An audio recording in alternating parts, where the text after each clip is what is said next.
had my troubled teenage years and difficulties with depression and other things like that, and never really being able to find my place, I think, in the world, and still no relationship with God, and actually a growing discomfort with even the word God or saying the word God, always made me really uncomfortable.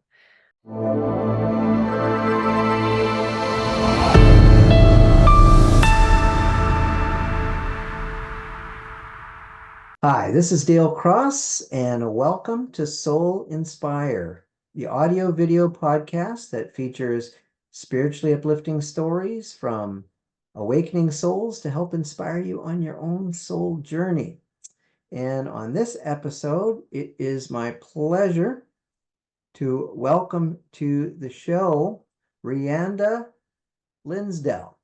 With 17 years of dedicated practice as an acupuncturist and over 2 decades of experience using various energy modalities, she's honed a diverse skill set in holistic wellness. Her journey began as a TCM practitioner, delving into the intricate balance of mind, body, and spirit. And over the years, she seamlessly integrated techniques such as somato emotional release and Reiki into her repertoire, enhancing her ability to address the multifaceted needs of her clients. In each session, she offers a fusion of these learned modalities, meticulously tailored to suit the individual needs. Rhianda, welcome to the podcast. Thank you, Dale. Thanks for having me. You bet.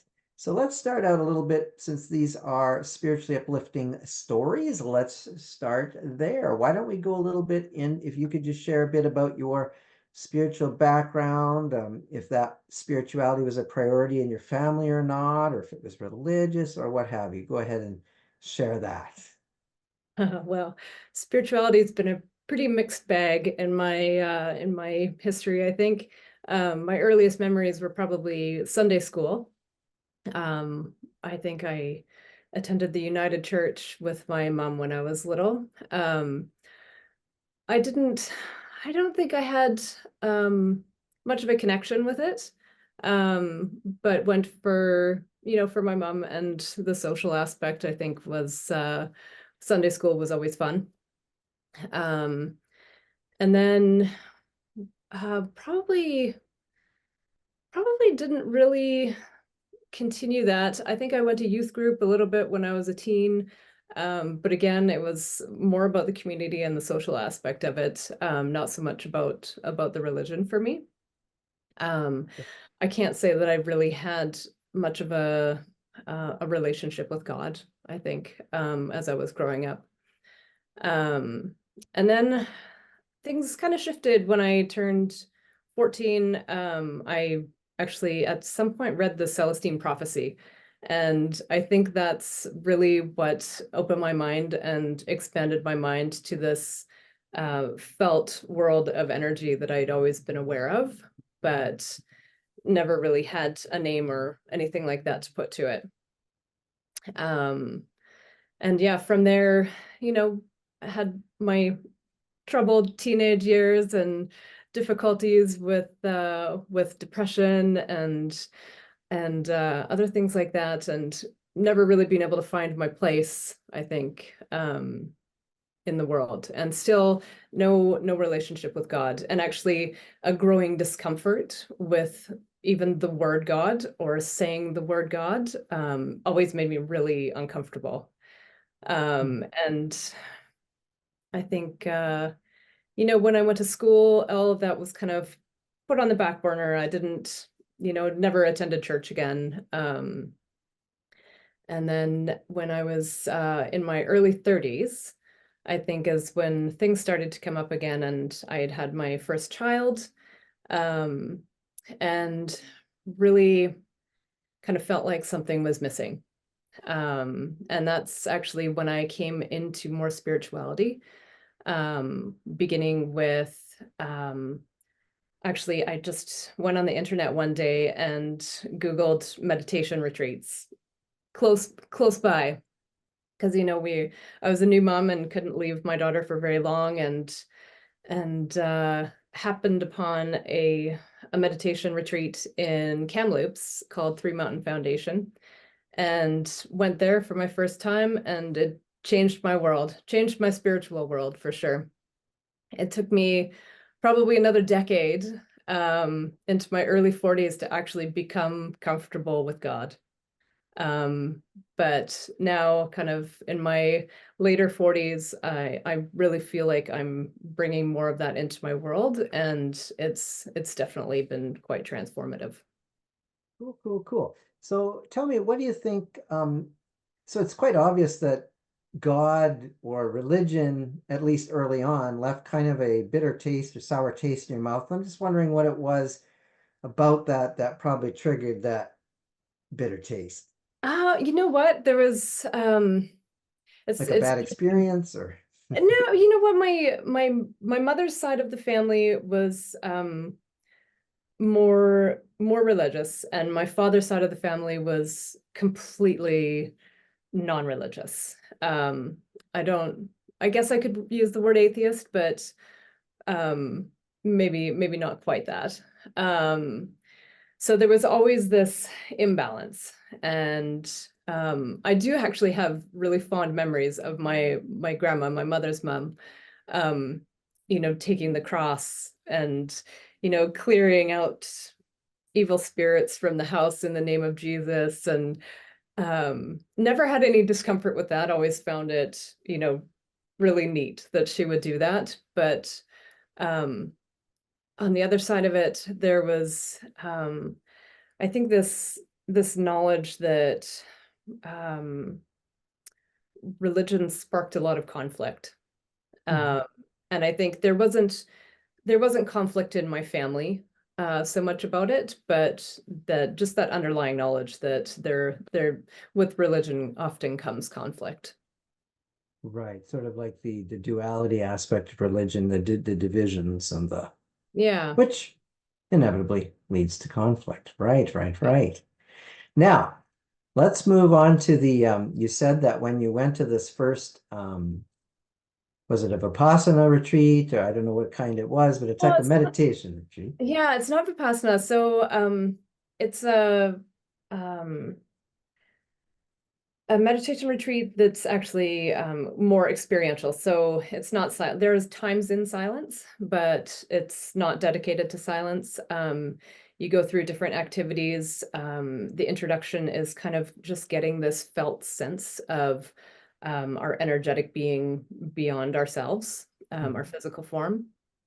And then the facilitator takes you through different exercises over the weekend, and there's lots of different things. So it's active meditation, and it's actually quite exhausting at the same time, which Right. a lot of spiritual work actually is. It can It's be. not always maybe expected, but there's lots of downtime to rest, and a lot of it is spent in really um, profound amount of discomfort as well. I think that that's fairly common for a lot of meditation retreats where you're really, coming into yourself and slowing down and stopping, and it can be pretty tough. Mhm. So what would you say was the catalyst or what was the piece of that that was a catalyst? Because you said it kind of like set you on a new trajectory. Yeah, I guess it's hard to put my finger on one thing. It was really just the whole experience, and walking out that last day. It's a 3-day retreat, and just this um, overwhelming sense of peace, and that there really is something bigger and beyond us, and Nice. um, trying to starting to build a relationship with that, and I think just wanting to do things differently as well, and being able to have a look at yourself and your part in how everything works around you. And it's yeah, it was really transformative. And I couldn't wait to go back. Even though it was, the first night I wanted to leave, I wanted to crawl out of my skin and run. But, Okay. So you know, exhausting.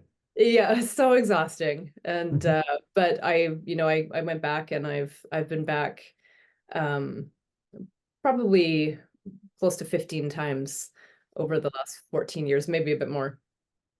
There's something about that that you like. Absolutely. 15 times. Yep.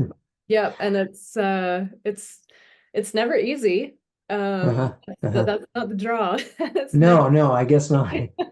it's you can't You collect. like the challenge. Yeah, You like the I challenge? do enjoy a challenge. Yeah, okay. That's your personality type or your art. What do they call it? Your archetype probably wants like a Yeah, challenge and maybe. Maybe. Yeah, that's I do cool. thrive a bit better when I have a challenge. Very good, very good. Yeah, every personality is different, and I really strongly suggest to go with the flow, and that's Yeah. what you want to do, and that's what you enjoy. Okay, so um, what happened after that? So you went to the meditation, and Yep. then you were sort of step by step. Well, I guess that was kind of a bit of a quantum leap, kind of a big, it caused a big shift where you're like, Yeah. now at that point, were you still throwing the baby out with the bathwater, or were you starting to use the word God, or were you just using It universe? took me years. It took me years. Not that it matters, No, but just I know, but it took me years because there's just so much charge behind that word. yes, God very is diff it's a loaded word, and there's it so much is. energetics behind it and so much Yes. judgment. Everybody has a different idea of what that is and who that is. And Yeah. so it can be really uncomfortable using it when I feel like people are going to assume they know what I mean by it. Mhm. Because I really feel like my relationship is not the same as everybody else's. That's Everyone has a different relationship with God. So yeah, no, it took me, I probably only in the last like 5 years have I really been a bit more comfortable talking about God and saying God in and not worrying that I'm going to be misunderstood as talking about religion. sure. Yeah, yeah, yeah. Yeah, it's good to be able to clarify to people. That's yeah, Yeah. great. Okay. Okay, so you were already married by this time? Yep. Yep. I was well, was I? Or you were dating or I was we had kids before we got married, so we didn't do everything conventionally. But oh, no, shame on you. No, I'm I joking. know, right? I'm joking. I'm I joking. Nothing know. wrong with that. No, Yeah. I I'm mean, one I'm the product of before marriage myself. yeah, My parents weren't married and I'm so glad they weren't because here I am. yeah, yeah. No, I think both my kids were at our wedding, so I think Nope, that that's was very cool interesting to have though. them there too. Yeah, so you had an unconventional Yeah, yeah, kind of. reason, you know. Yeah, but these days, I guess, right? We're in a different era of acceptance in society towards that, but maybe like 50 years ago, Yeah, that's different not story. so accepted. So interesting how this morality, so-called morality, it comes and goes. It's Yeah, interesting how actually, absolutely. It's cyclical, and and it's it changes from culture to culture and era to era. And you know what they say, things that come and go, they're just an illusion. The thing that stays stable is the unconditional love. Yes. That's my religion. Yeah. Unconditional love. Yeah. Unconditional love. Very, very nice. Well, I think we're on the same page there. So I'm going to ask you this. So it sounds like you were with a partner though at the time that you started this retreat. Yeah. And my question to you is, you know what I'm going to ask? I'm going to say, how was he in handling? I'm assuming it's a he. Yeah. So but that's fine if it was a she as well. How did he handle was he on the same page as you were at that point, or was he just, oh, okay, do your own thing. That's cool. And I'm going to do my thing. I'm going to go into my man cave and you can go do your retreat. Yeah. No, he was very supportive. He does not come from a religious or overly spiritual background. Okay. Um he was, yeah, supportive, nothing but supportive. And, you know, he entertains listening to me about all of my, About the stuff. yeah. And I kind of always, I get this sense that he just kind of knows. He's, you know, um, He's an old soul. yeah, yeah, I think so. And you know, you might not think that meeting him, but Mhm. definitely I'm just like, "Oh, I have to work so hard at this," and sometimes you feel like you're just light years ahead of me.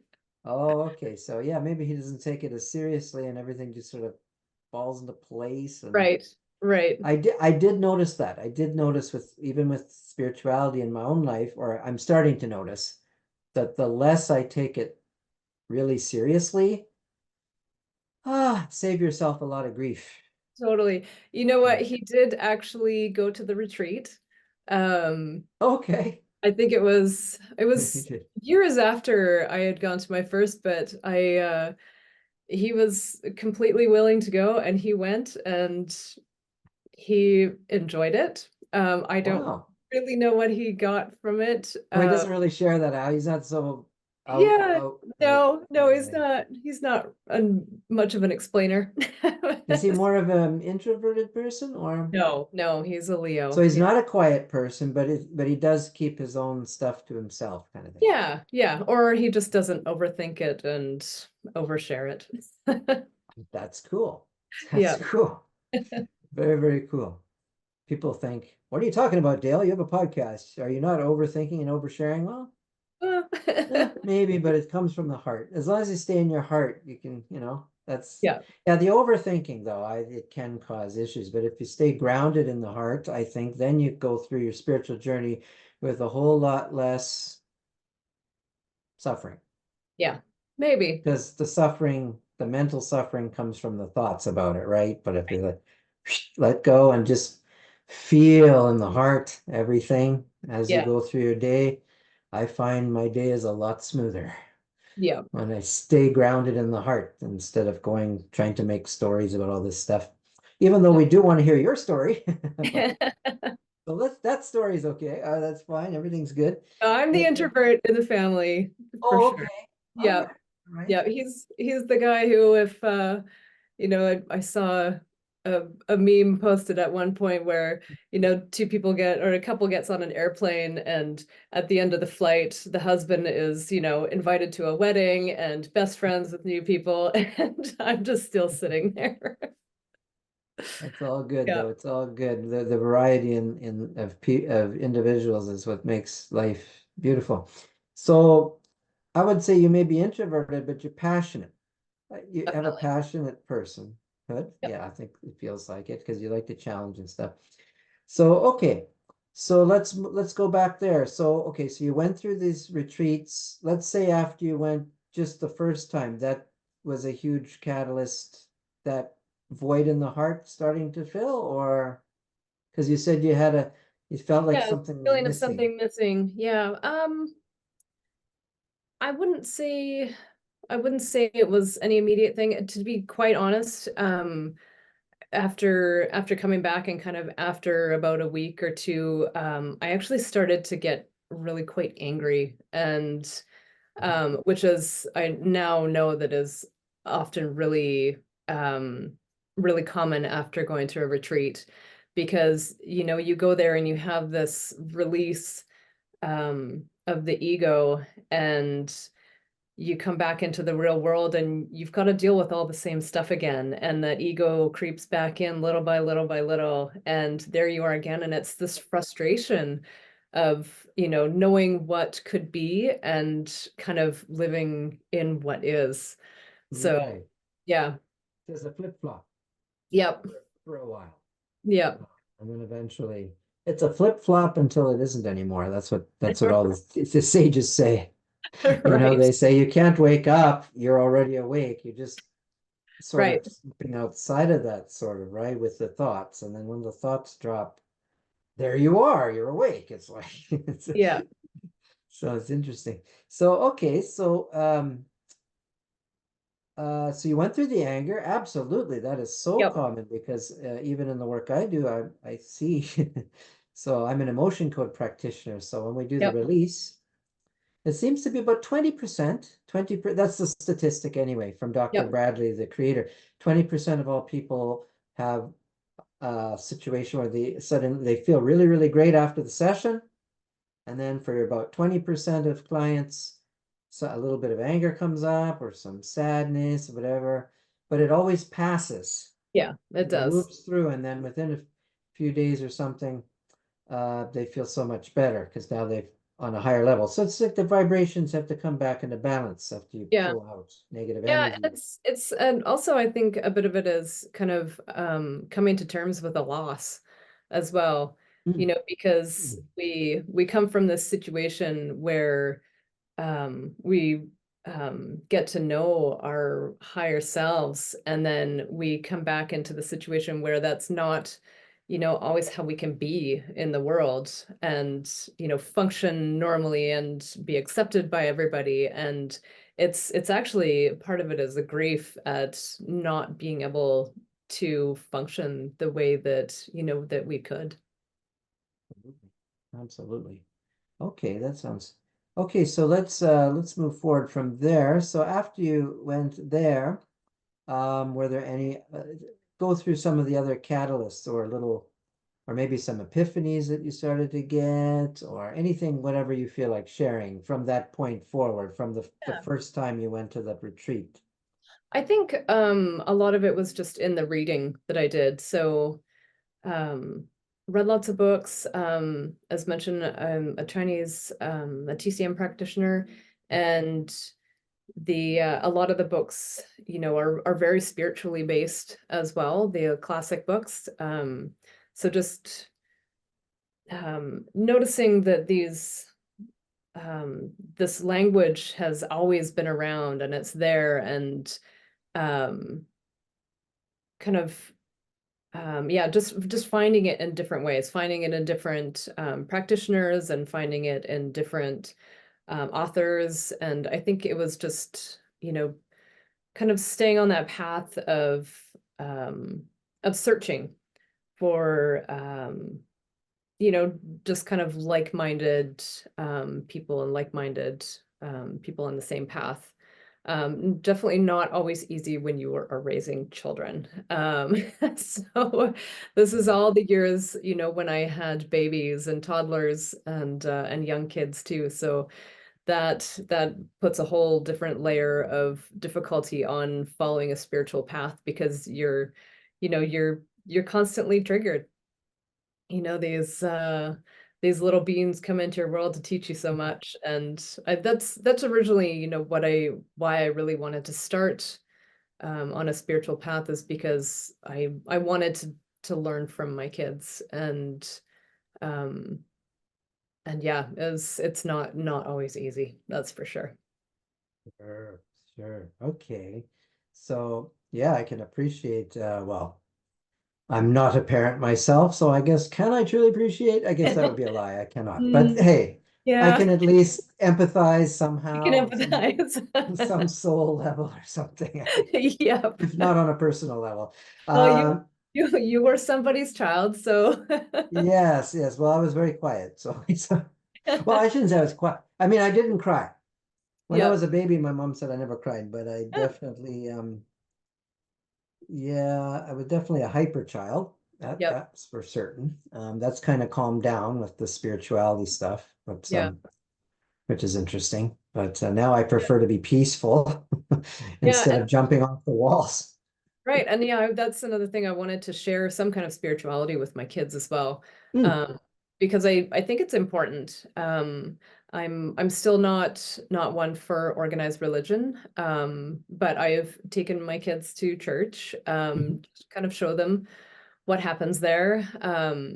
And um yeah, the I think just being able to talk with the kids about God. And just recently, more recently, now that they're a little bit older, and now that I'm more comfortable with God, I wish I had been a bit more comfortable maybe a decade ago, but I wasn't.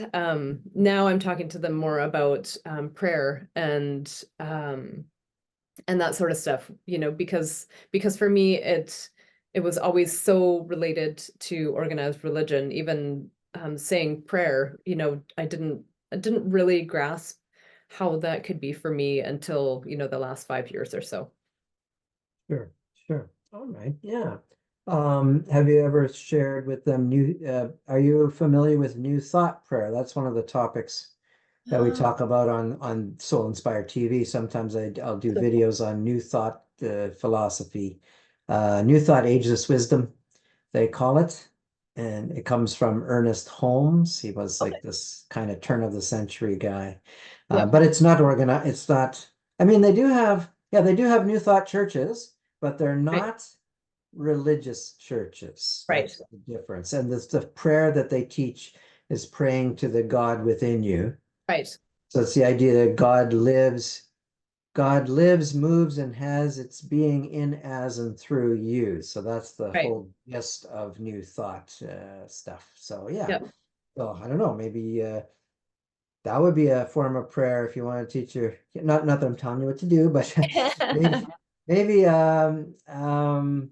yeah, if you're not so much into the organized religion is what I'm trying to say. Yeah. That's kind Yeah. of an alternative form of prayer that maybe your kids would relate to. I'm not sure. Yeah, and there's actually lots of alternative prayer. Sure. It's actually,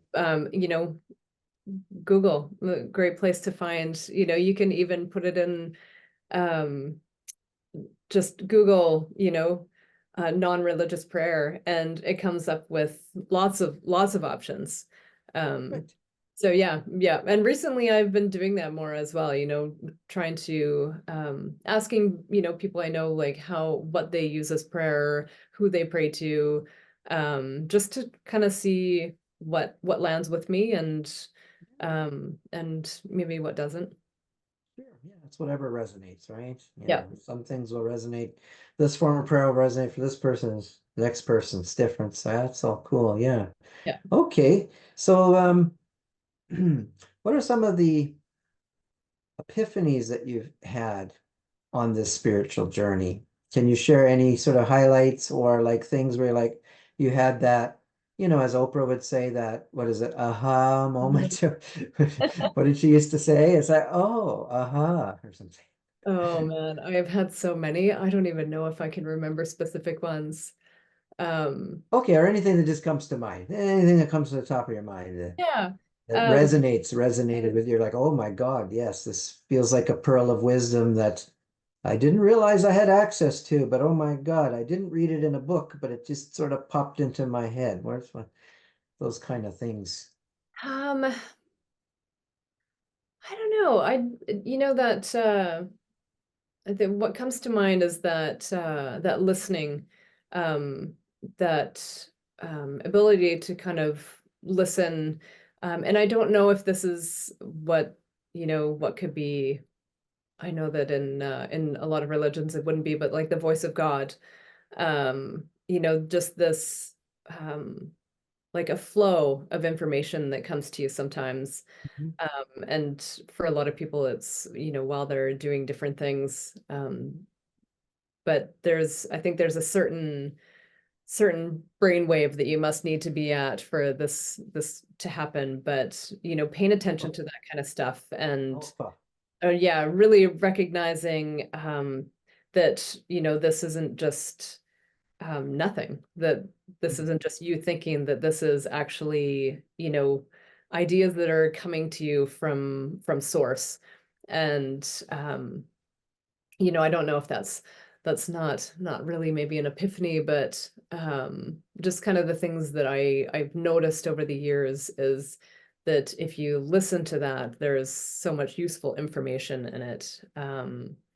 And that listening skill is something that you really have to work at because it's too easy to ignore. Absolutely. Absolutely.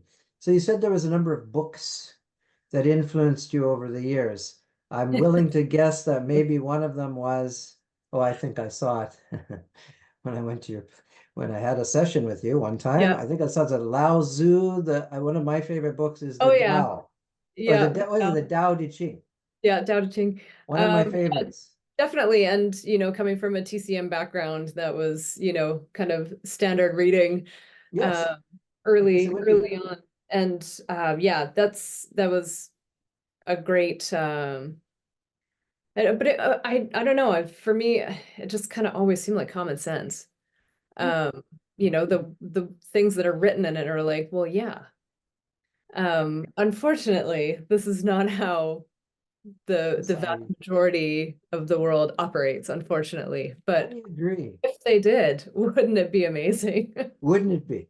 Wouldn't it be? Yeah. So what you're saying is the majority of people on this planet kind of go against their own nature Yeah, because nature, even against natural. morality, if I Yeah. look at morality, sorry if I interrupted you. I think it's a No, that's delay or something, but maybe. But morality tends to be, which was obviously man-made, yep.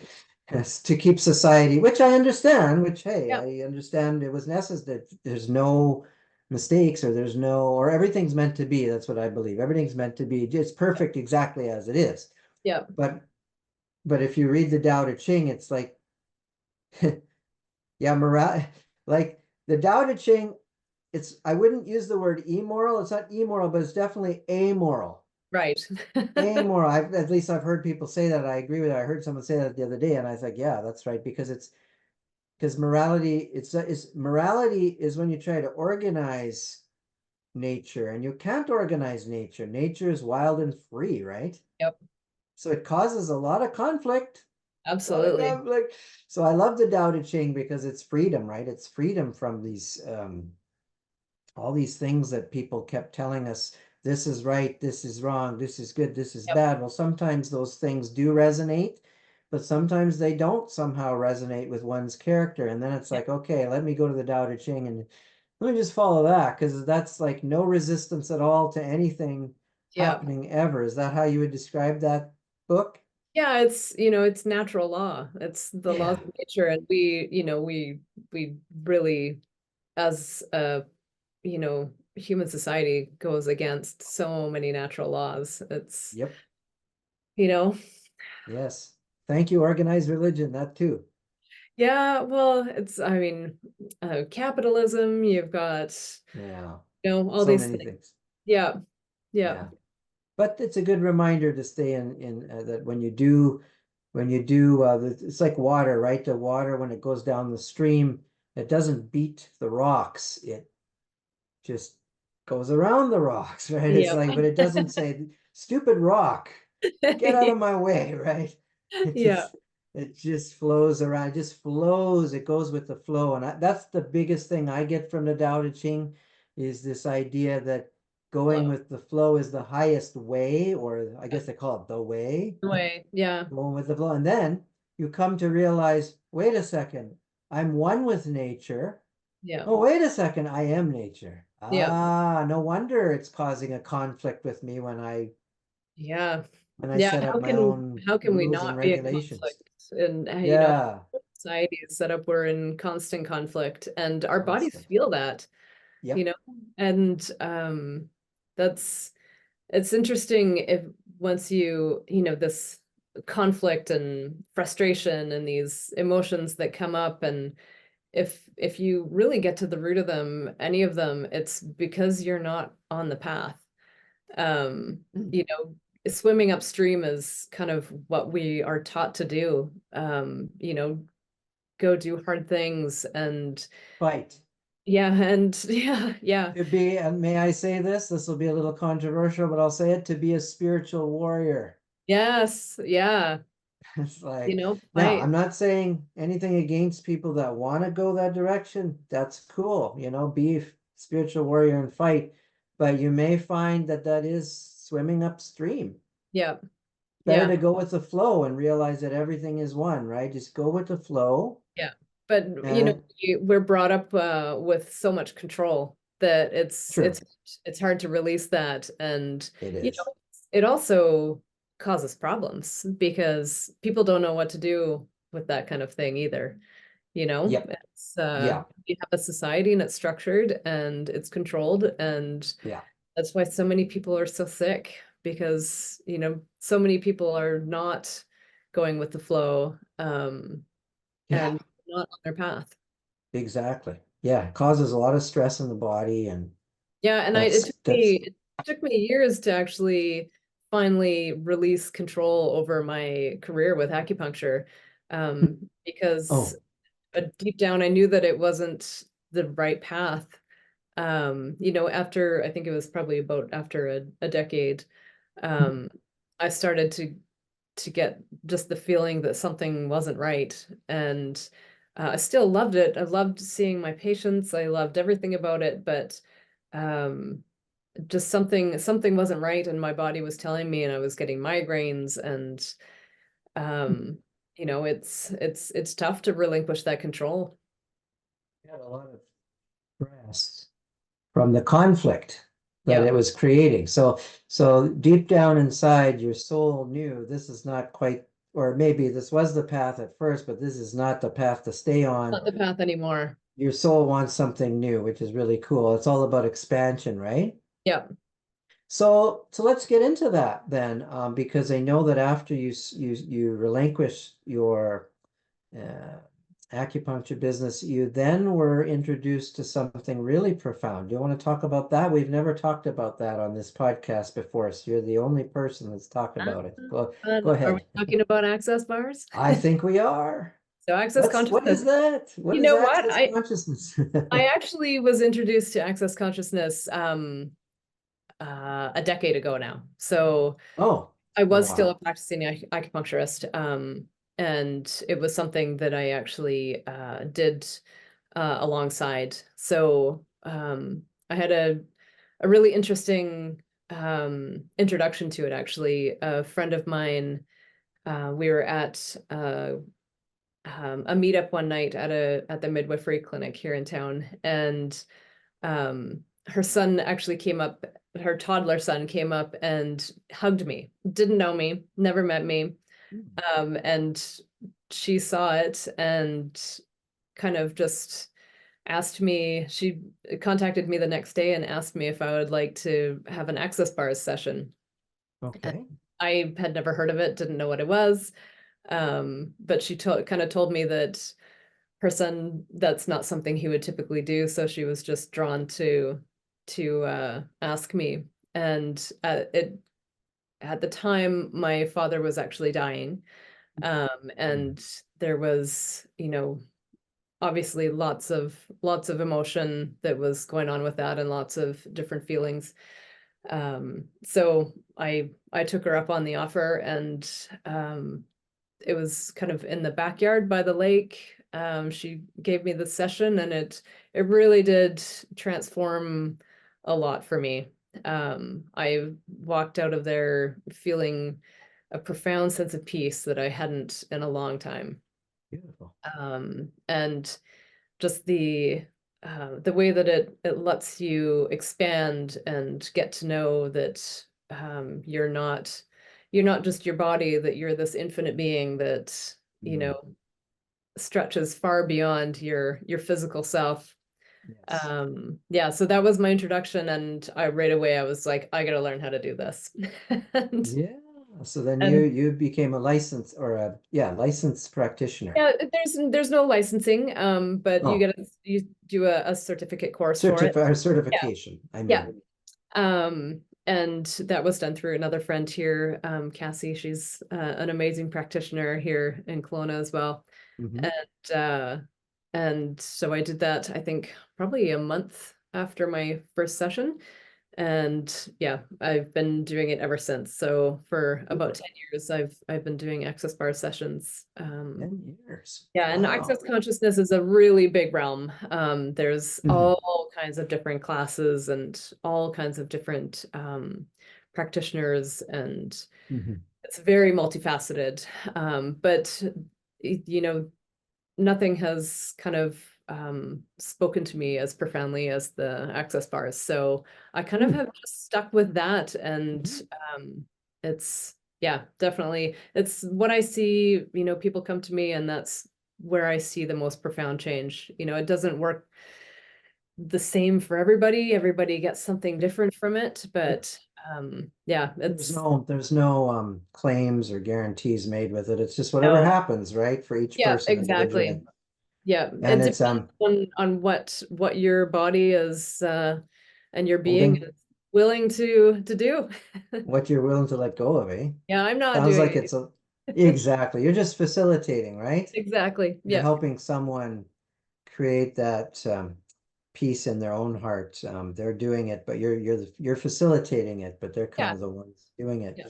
So it's so how long does this typical session last? Generally about an hour and a half is kind of Hour and a half. the the a good amount of time. You can do shorter sessions as well. Often for different, you can do tasters at health fairs and stuff like that where you can just do 20 minutes. Hmm. But to get the full benefit of it, it's an hour and a half is usually ideal. Now, am I right in saying that, I mean, I have taken some sessions with you and it was really wonderful. I felt it, a lot of spaciousness between Yeah, thoughts. It just, yeah, that was what happened to me. Like, yeah, again, everybody's different, but for me, it was just, I got a lot more space in between my thoughts and then get some more clarity as yeah, well in my thoughts. yeah. Even though there's less and less thoughts going on up here every day, it seems like, but which is okay. Um, would you say that this particular modality, which is an energy workers modality, this particular modality, it one of the chief, shall we say, goals of it is to help delete things like guilt, shame, this Uh, like stuff that's useless that no longer this, serves us. yeah, stuff that is, judgments we have of ourselves and others. Mhm. The greatest unkindness that we can do is to judge ourselves. Absolutely. And because we're so entrained to judge ourselves, and Yep. it's it's we can't think ourselves out of that kind of thing. So what access consciousness does is allows us to access the body without the thinking mind coming in. Mhm. So we can do different kind of verbal processing throughout a session, but we can also do a session in complete silence and get equal benefit. So it's definitely, I don't know, it seems like such nothing because really you're sitting there and you're holding different points on the head, but I don't know the The change. exact mechanism. It's Oh, quantum. magic. It's It's magic. Yes, it's quantum yeah, magic, right? yeah, But the point is, people do get results. That's the point, and they do release shame, guilt, all kinds of different things that no longer seem to serve them, right? At this yeah, point in their spiritual evolution. Obviously, guilt and shame does serve at some point, otherwise it wouldn't be there. But yeah, yeah. who wants to keep that forever, right? All these things do. I mean, they're there for, everything is there to keep us safe from something at some point. Right. But we're really good at holding on to that Oh and yeah. believing that it will keep us safe forever, Yeah. rather than what it actually does is keeping us small. Yes, yes, exactly. Yeah. Yeah, I mean, it seems like the ego is really good for things like not touching a hot stove. You see, the Yeah. stove is hot, don't touch it. Okay, thank you, ego. But Yeah. sometimes the ego gets carried, well, it often seems to get carried away and runs amok as well. It's like, oh, should I do this? Should I do that? And it's like, oh my God.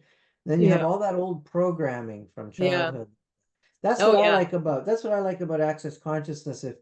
If people, if viewers of this podcast, if any of you are struggling with programming, which is probably everybody, probably Yeah. everybody on the planet, and you want Definitely. to let go of some of that programming, it served you when you were a child, maybe it doesn't serve you anymore. You're tired of that. Well, maybe an access consciousness thing might help. But we do have to state that you do live in Kelowna, Canada. Yep. And access consciousness is not something that can be done online. Is that correct? Because Yeah. this No, uses finger. it's an in-person, the body loves to be touched. Yeah, So yeah, sure. definitely access is meant to be done in person.